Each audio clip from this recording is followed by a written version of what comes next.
Okay, so welcome guys. So let's solve this fair candy swap. So Alice and Bob have candies bear different sizes. So Alice size I is the size of Ice bear's candy. What I bear can Alice has, and bear Bob size J is the size of J's bar. And so basically, Alice have some candies and Bob have some candies. Since they are friends, they would like to exchange one candy bar each. So they after exchange, they both have the same total amount. Total amounts. Okay. So return an integer array where answer 0 is the size of candy bars that Alice must exchange, and answer y is the size of candy bar that Bob must exchange.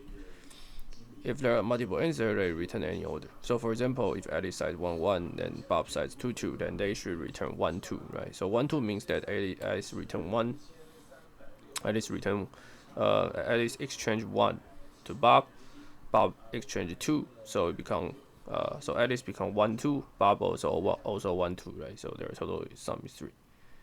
And also Alice size is 1 2, Bob size 2 3.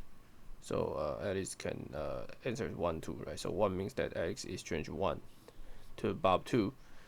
So Alice size become 1 3, Bob size become 2 2. Their sum is both 4.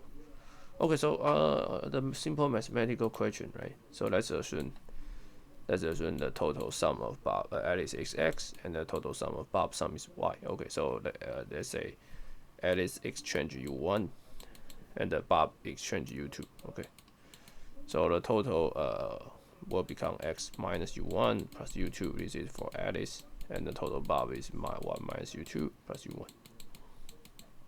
Right. So simple math tell you that u1 minus u2 is basically x minus y divided by 2. Okay, so the problem becomes that find u1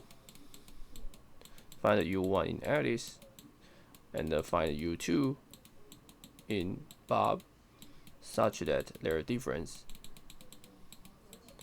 is x minus y divided by 2, right? Simple mathematical question. Okay, so now it's very easy. Let's define target to be x minus y divided by 2.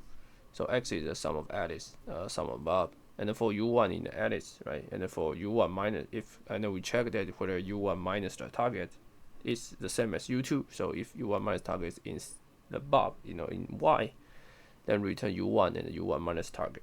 Okay, so yeah, so in my code, this is called target, right? So finally, you need to return u1 and u2. So basically, you return u1 and the u1 minus target. Right? Yeah, that's it. Yeah, simple solution.